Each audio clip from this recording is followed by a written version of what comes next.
नाशिक शहरातील express in हॉटेलजवळील उड्डाणपुलावर आज सकाळी 6:30 वाजण्याच्या सुमारास दारूच्या बाटल्यांनी भरलेला क्रेटा कारचा भीषण अपघात झाला।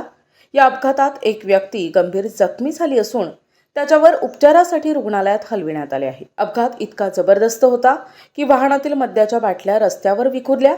मात्र या गंभीर प्रसंगात जखमीला मदत करण्याऐवजी काही नागरिकांनी दारूच्या बाटल्या उचलण्याची घाई केल्याचे संतापजनक चित्र पाहायला मिळाले। माणूस की बाटल्या असा प्रश्न उपस्थित करणारी ही घटना असून माणुसकी हरवली की काय अशी खंत व्यक्त होत आहे। दरम्यान खासगी क्रेटा वाहनातून एवढ्या मोठ्या प्रमाणात मद्य वाहतूक कशी केली जात होती याबाबत प्रश्नचिन्ह निर्माण झाले।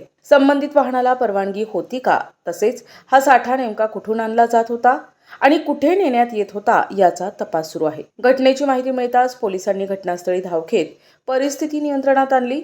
विखुरलेल्या मद्यसाठ्याची जप्ती करण्यात आली असून पुढील तपास सुरू आहे। ही घटना केवळ अपघातापुरती मर्यादित न राहता समाजातील संवेदनशीलतेवरही प्रश्नचिन्ह उपस्थित करणारी ठरत आहे। जखमीला मदत करण्यापेक्षा बाटल्या उचलण्यात गुंतलेले लोक पाहून माणुसकी उरली आहे का असा सवाल उपस्थित होत आहे।